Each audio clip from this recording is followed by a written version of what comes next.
No, I'm gonna go. I'm getting out of here. Whenever I can, I'm gonna get out of here. I'm close. I was really proud to see you down there, but nailed it. Good evening. Welcome to the regular city council meeting for Tuesday, January 21st, 2025. Please rise and join me in the Pledge of Allegiance. Pledge allegiance to the flag, the United States of America, and to the republic for which it stands, one nation, under God, indivisible, with liberty and justice for all. Good evening and welcome. We'll start out with the agenda. Are there any additions or corrections? No, sir. Seeing none, I'll move the agenda. Is there a second? Second. All in favor signify by saying aye. Aye. Opposed? We have an agenda. First item up, presentations, proclamations, and acknowledgements. We have none this evening. Response to public comment from previous public comments. We have none this evening.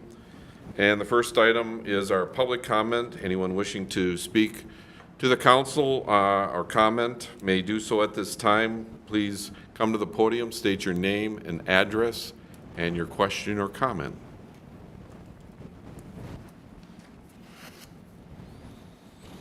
All right, seeing no one at this time, that'll close the public comment portion of the meeting. We'll move on to the consent agenda.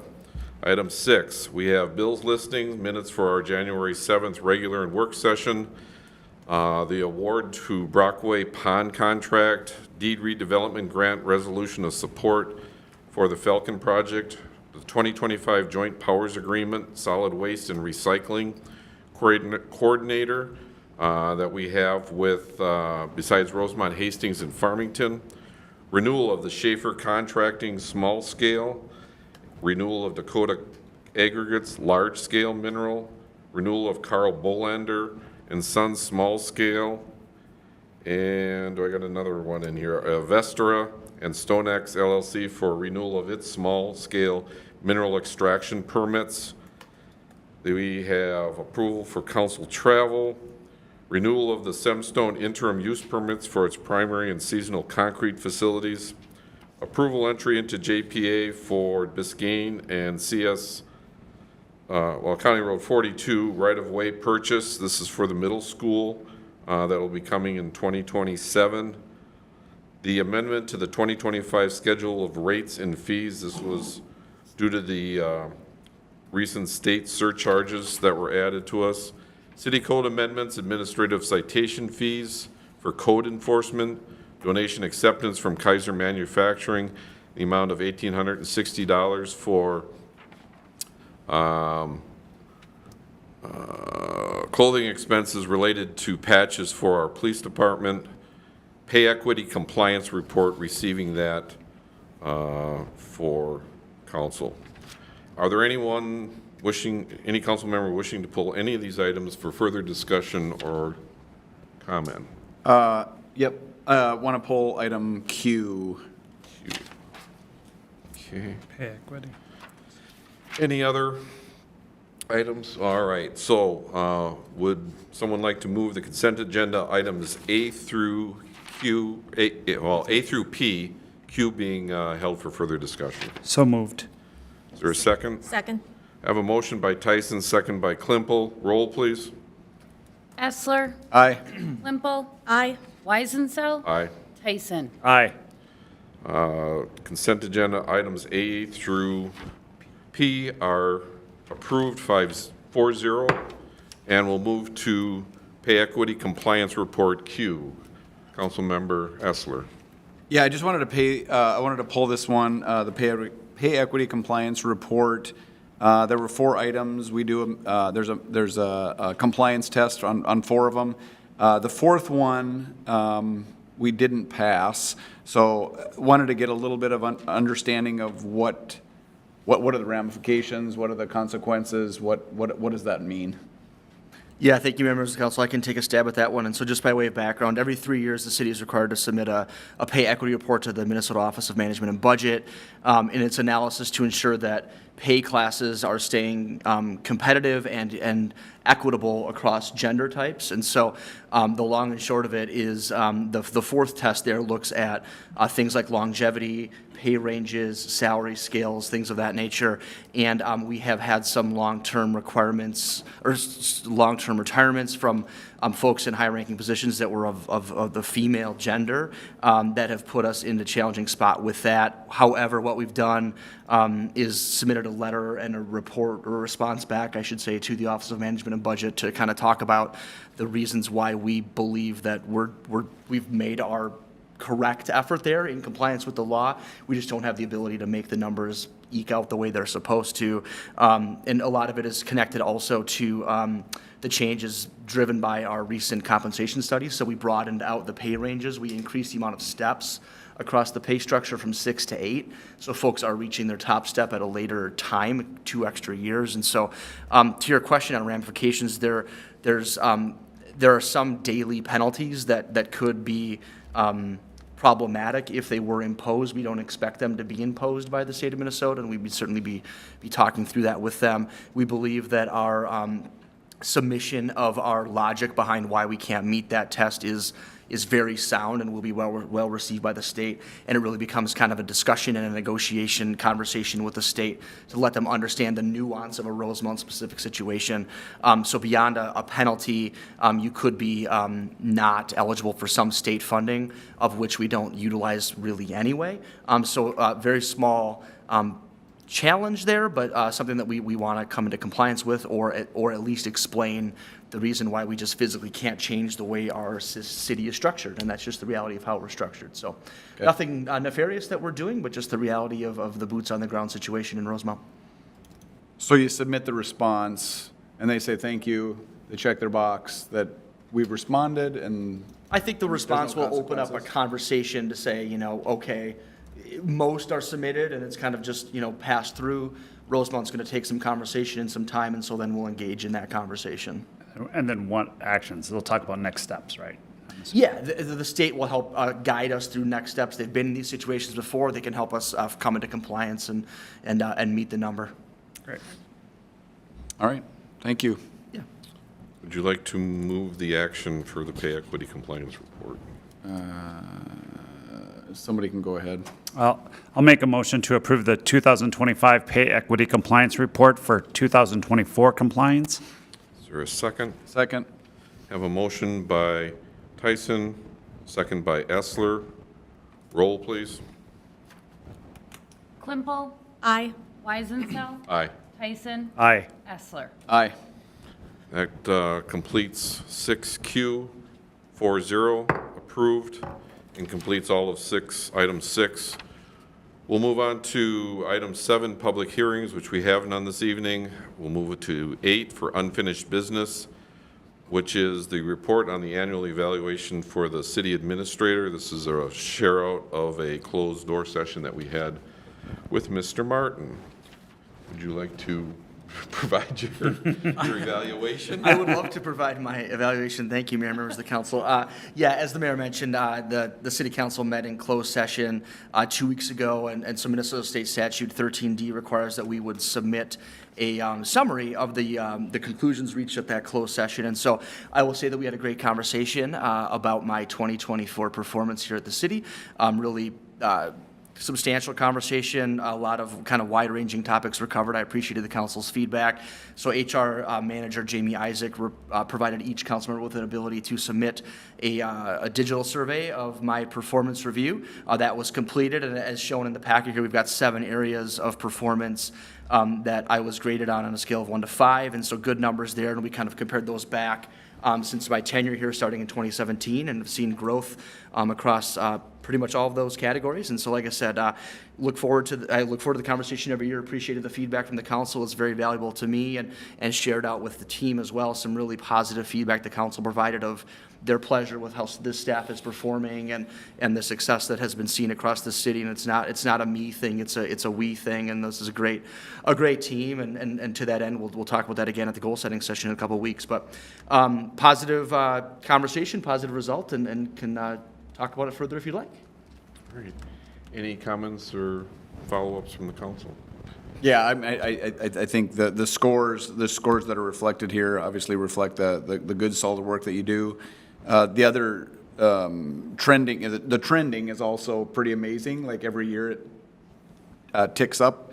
I get it, you're hedging. You don't want to show that because you may have a dip, which you don't want to show that. Yeah, we don't want some that. year in the future. That's right, that's right. But no, in all seriousness, I mean, you've done a tremendous job. You've recruited, you've trained, you've retained top talent in all the departments. You've got an incredible team working along with you, and you make our job much easier. Thank So, you. Yes. Appreciate it. Yep. Yeah, and I'll just add, obviously, as a resident in the city and a council member, we all see how much is happening here in Rosemount, and we know that it is an exceptional body of work, not only to make normal happen, but to also be looking out for the future of the city. So really appreciative of the relationship that you and the staff have with us, and we know that the staff relationships kind of comes from the top. So thank you for a job well done, Logan. Appreciate that, thank you. Anything I mean, once again, we're just going to pile on here, but, one of the highest scores you had was professional and personal development, and I think it goes back to what I think you kind of alluded to it, the culture that you've set, not only with you and your staff, but your directors, and how that emulates all the way down to all the different staff that we have working for the city. So it starts with you, and it just is it's so fun to see how well everybody works well together, and then also, as far as working with council, the collaboration is really positive. So It is, we appreciate that. continue the great work. Thank you so much, yep. I It would goes ju- both ways, for sure. I just wanted to just confirm, I think I saw this on LinkedIn, but you are starting your 8th year now here at the Ninth. city? 9th year. So you've completed 8 years now and 9th, and you're still under 30, right? I'm not under 30 years old. No, I'm Still not. under 30. The gray hairs are coming in. They're sir. starting to Yes, come they through, are. and Yeah, and yeah. rightly so with some of the projects and stuff we have. No, I Appreciate that. recall being on the, on council at the time that we made that selection, and very pleased with the. And you voted against him? No, I didn't, actually. Hard to believe, isn't it? Against his better judgment. Against yeah, my better yeah, yeah, judgment. yeah. I thought you were going to fess up. No, I think the council at that time saw the potential, and we're seeing it now play out as our city and everything is growing as it is. So, Yep. right choice at the right time. Appreciate that. That means a lot. Thank you. And so with that, we have no formal action to take other than discuss those results and accept that, so, which we have done, and so that'll complete item number 8. We'll move on to new business, the Rosemount Sustainable Purchasing Framework. Forward. Apologize.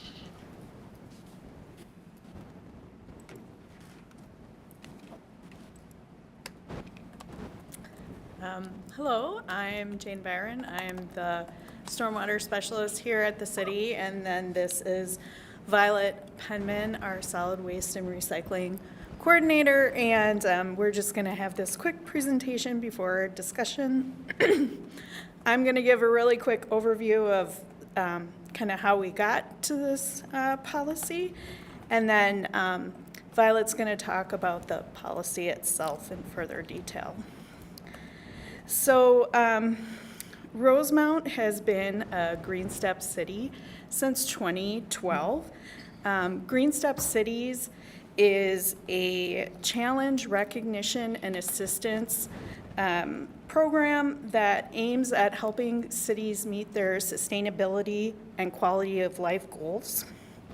Participating communities implement a series of best practice activities to move up a step. Currently, the city of Rosemount is at step 2 of 5, and the council in the past had indicated that they would like to move up to step 3 at some point in the future. That desire to move up a step had been communicated to the Environment and Sustainability Commission.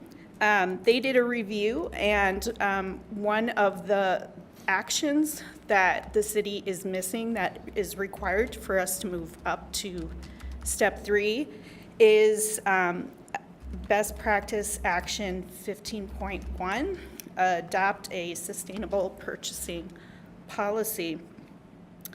So Commissioner Berman, she put together the initial draft of the sustainable purchasing framework policy. Then Violet, she went on to tweak the draft, and from there, department heads took a review, and we came up with the final draft that you're seeing before you today. All right, thank you for that background, Jane. Diving into the actual contents of the policy, it's kind of structured into 4 distinct purchasing areas to maximize impact. And each of these has a supporting certification or a clear standard that makes purchasing a little bit easier for our staff here at Rosemount. So the first standard that we're trying to reach is the recycled paper content guidelines. And technically, this is a state statute. And these content guidelines include a 30% post-consumer recycled content for copy paper and a 10% post-consumer recycled content for office and printing paper. And printing paper would include publication paper for our newsletter, Park and Rec brochure, et cetera. Second is energy savings through the purchase of Energy Star certified products. And we have all of our, certification logos up here on the screen. I'm sure we've all kind of seen these before, at least one of these. Energy Star is probably our most common. And then third purchasing area is through water saving products through Water Sense certification. And examples of these would be low flow fixtures and efficient irrigation systems. Lastly is toxicity reduction through cleaning products that meet eco-friendly certifications such as Green Seal, EPA Safer Choice, et cetera, when those products are available and effective. And especially with these cleaning products, these standards are really beneficial to staff to make sure that they are reducing the amount of toxicity that staff may be exposed to in their job environment.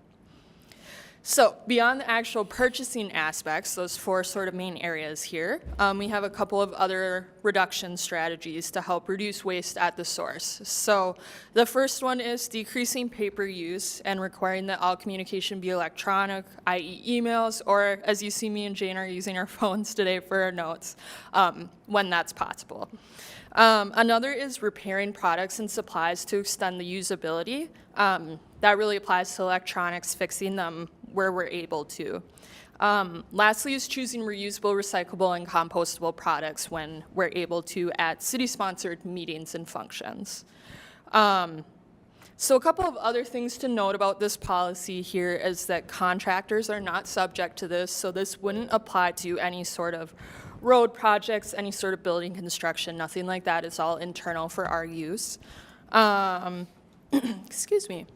And then products cannot be 10% more than the cost of their non-sustainable alternatives. So we can't be spending 50% more on something that's technically sustainable just because it's not cost effective for us. So as far as implementation, implementation will consist of sending this to department heads for staff distribution, and then we're kind of going to go from there. It's important to note that this policy is a basic starting point, a launch pad that allows us to evaluate opportunities and adapt through time as our goals change and as the sort of environment of sustainability changes as well. So I'll turn it back over to Jane. Just following your discussion, we ask that you approve a motion or have a motion to approve the Environment and Sustainability Framework Policy. Any questions? Just one quick one. Obviously, when a policy goes in place, then what's the plan for kind of monitoring, quote unquote, compliance or adoption of the new practice with this being new to staff? I don't know that we've gotten that far yet. Right now, we're more worried about implementation and getting the rollout for it. As far as purchasing, there's most of our products are purchased through one particular vendor, and there actually is a really easy way to kind of look up to see if products qualify. So that should be pretty easy. And then the WaterSense and the Energy Star products, I think we generally purchase those already anyway. So I think we're a good ways there already. Okay, thank you. Other questions, comments? I would like to ask, so this is a step towards, I think, the next step, step 3. Are there any other open items council should be aware of that might be coming, or is this the thing that gets us to step 3? No, we have additional actions and activities that we have to implement. I don't have a detailed accounting right now. Community development is the department that does the primary reporting on this. The Environment and Sustainability Commission, though, did a year or two ago go through a thorough review of sort of what we need to do. And so we do have that information if we want to sort of pursue other activities. This particular action was easy for the commission to take on themselves. As we indicated, one of the commissioners actually came up with the initial draft. And so that kind of made it maybe a little bit easier and gave staff a good start, I think, on this one. No, I think that's a good point. I appreciate, I know we struggled a little bit with, I guess, focus maybe. There was all kinds of ideas, all kinds of things, and trying to get somewhere, and this is something concrete that certainly reinforces our commitment to the environment, as well as, moving up, I think, trying to be a little better city corporate partner in the environment. So with that, any other questions? All right, would anyone like to move the recommended action? I'll move to approve the Sustainable Purchasing Framework Policy. Second. I have a motion by Klimpel, second by Tyson. Roll, please. Weisenthal. Aye. Tyson. Aye. Essler. Aye. Klimpel. Aye. And we now have a sustainable purchasing framework in place, 4-0. Thank you. Thank you. Nice job, everyone. Recognizing Ms. Berman also out there from the commission. We'll move on to announcements. First item up, city staff updates. Thank you, members of the council. Just a couple quick items tonight. One, just wanted to let the public know, council will be meeting on Thursday, January 30th with leadership team to work towards the next annual goal setting session. So we adopted our 5-year strategic plan last year, so we're in year 2 of our strategic plan, but this is a chance to kind of hone in and tune up the initiatives for 2025, 2026. Confirm that we're all on the same page, and then continue to march forward. So always look forward to that every year. It's kind of how we kick off the year each year, and just wanted to make sure the public knew that that's a thing we do every year and continue to do yet again this year. So, and then also Parks and Rec Director Schultz is here for an update as well. Yeah, Mr. Mayor and council members, just as an update to the community and also to the council members and mayor, we're going to be having an open house meeting on Tuesday, January 28th, from 6:30 to 7:30 p.m. at the Rosemount Steeple Center. And we're actually going to be discussing 2 trail projects. So the first one we're going to be discussing, even though these are going to happen at the same time in the same room, we're going to kind of split the room in half. It will be discussing the trail project along the Dunmore neighborhood on the east side along Highway 3. There's a greenway that runs through there. And so we want to have a neighborhood meeting just to talk about the project, what people can expect. The city does have an easement that was given to the city for the trail construction, but a lot of these residents are moving in. Some of them have already lived there. A lot of them we do know are familiar with the easement, but we just want to have one more discussion with them, show them, 90% plans so they can kind of see what the impacts might be to the area where they live. So that's the first project we're discussing. The second one is the Bon Air Path Trail project. So that would be the second project we're discussing during this meeting. Same thing there, you know, we have a long stretch of the trail that will be in the park. And then the second stretch of the trail actually backs up to a lot of people's homes. Again, we're going to be in the right of way, so we're not going to be impeding on any private properties.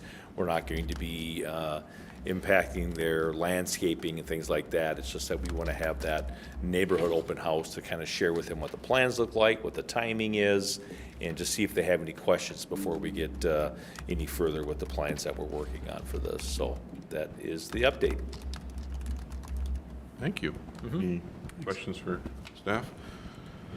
Anything from the council? Share out anything? Otherwise, we'll move on to 10B, upcoming community calendar. We have a youth commission meeting tomorrow, January 22nd at 3:45 to 4:45 at the Steeple Center. The Parks and Recreation Commission meeting, January 27th, which was just noted. Well, that's a separate, that's the commission. The 28th is for the trails, the next evening. Planning Commission will be on January 28th here at City Hall from 6:30 to 7:30. As earlier mentioned, the City Council special meeting on January 30th from 3 to 7 for goal-setting updates. And then the next City Council work session is February 4th from 5 to 7 p.m., followed by the City Council meeting from 7 to 8 p.m. here at City Hall. And that, other than, I just have a quick note for council as a reminder, this Friday we have a Municipal Legislative Commission breakfast up in Inver Grove Veterans Center, so at 8 o'clock. So with that, is there any other business to come before council? Seeing none, I move to adjourn. Is there a second? Second. All in favor signify by saying aye. Aye. Aye. We are adjourned. Thank you.